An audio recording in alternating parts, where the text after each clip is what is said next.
I attended the launch where the author, Mark Williams, basically was introducing the book to the public. Of course, he couldn't give out too much at the launch, otherwise people won't buy the book. And so the long and short of that launch, though, is that I was able to see who his publishers were, to hear him out a little bit about why was he inspired to do the book, because he's not a writer. How did it come about that he was requested to author his if you like autobiography. So of course I came to the book with those answers in mind. I mean, Mark shares his story really from the moment of his birth right up until the 2 goals that he scores for Bafana Bafana in the African Cup of Nations in 1996. And the book is amazing. It's an amazing quick read. And I would inspire people who are not interested or who think, reading is boring. I would inspire people to have the confidence to actually buy this book and read this book, because it really reads like a photogenic documentary. He takes us right from the beginning, where he's born in the Squilla of Cape Town, and right up until his first break with the lesser soccer leagues, up until Jomo Cosmos signs him for his team, and then Jomo Sono signs him for his team, and which is why it's such a big deal that it is Jomo who does his forward, because in the chapter that he says joining the big leagues, so he was a good striker, but in the Cape Town leagues, Sunday league, Saturday league, nothing professional. They were playing to buy a KFC, but eventually when he signed for Cosmos, I think they say for 15,000 or something, he's signing on fee, which when you think about it now is laughable. He says, finally, he started. That's how he began to enter into the national soccer scene, and from there, it was just he played for a couple of teams, other teams locally, before he was signed to go play abroad, in England. No, he first went to well, let me not give it too much away, but when he was called up to play, to take up his duty for Bafana Bafana, he was in England. He was in England. So there's things that I read in the book which I think readers are going to be shocked. Both on Mark Williams, the individual, and Bafana Bafana. And basically, the toxic environment that is our soccer fraternity, or our soccer scene. The abuse of players, but again, because Mark Williams is not he's not a seasoned author. He's not a writer, if you like. I don't know if it's true that he really took 2 months to write this book, as it was said at the launch. But I also wouldn't argue with that too much, because it does read like a very fast read. Disappointingly, he leaves out a very important aspect of his life, which is, his love life.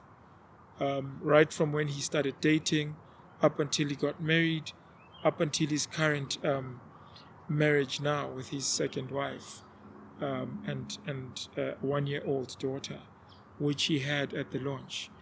And I found that to be selective memory, because it didn't balance him, as someone who's telling his story. It's almost like he chose to say what he wants people to know and live out what he doesn't want people to know. And that weakens the book for me, weakens his story. There's a difference between an autobiography, a memoir, and a biography. He would like to consider his book as an autobiography.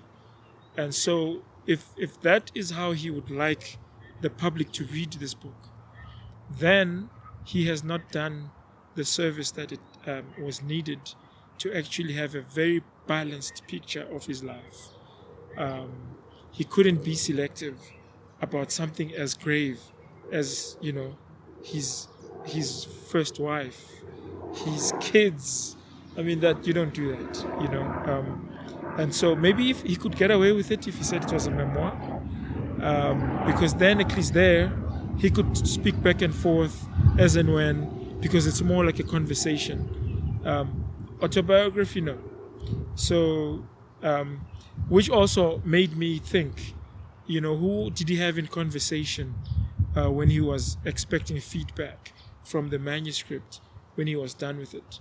Because those people, they could have raised what I'm raising now. But overall, I enjoyed reading the book. I find that we didn't know Mark Williams really, outside of his, he played in China.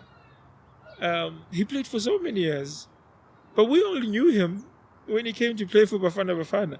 Of course, we subsequently would know that he plays for Chiefs, and he ended up playing for Sundowns. He didn't enjoy his experience in those teams. Of course, it was not the Sundowns that we know today, that has Motsepe, who was opening the purse. That Sundowns he played for was under Natasha Chiklas. And they didn't have the kind of budget that the Sundowns that we talk about today has. But the point is, we get to know him at least a bit intensely in his story. And what more could we ask for? It is sad that as we think about his book and his story, South Africa has never won the African Cup of Nations since '96, since their time. And to think that we won it with stars that we didn't even know. And it's only when they won the AFCON that we started to celebrate and know them. Outside of Dr. Khumalo, all these other guys didn't enjoy, the attention that they should as icons. And so I think what Mnoto Publishers, who are the publishers of this book, have committed to, they want to shed more light on other players of the class of 1996. And I think they shouldn't actually just stop at players. I think it would be great injustice not to talk about the coach, who again, after he makes us win the African Cup of Nations, he disappears. How is it that SAFA could allow that to happen? I think we owe. Why am I forgetting his name now? Not Stuart Baxter. No, you see, these youngsters are really young. No. Okay, the name escapes me now, but Clive Barker. I said Clive. Baxter. He, the guy in the background said Stuart Baxter. Okay, just for the record. I said Clive Baxter. Right. So we laugh about it now, but this is a very, very serious thing about our soccer. There are so many personalities, so many players with such intense stories, very skilled, some not so skilled, but the contribution they have made under the banner of South Africa, it's shocking. It's just shocking how they have not captured our imagination. Mark, at least with Mark, he made his money. Imagine the players that we're listening to that have gone broke and have performed at the highest level for South Africa, have gone to Olympics, beaten Brazil, in the colors of South Africa. And today those players die as paupers.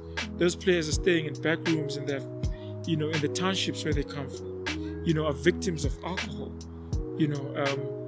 It's there's a whole lot of conversations we still need to have about soccer being the number one sport in South Africa to the greater population, because rugby, as organized, as elite as it is, cricket, just like rugby, still doesn't capture the kind of audience that soccer does. And so we still need to have a grave conversation about where our heroes end up, and how we forget about them. So this book is a welcome addition to the discourse of our soccer and our sport fraternity. Thank you very much.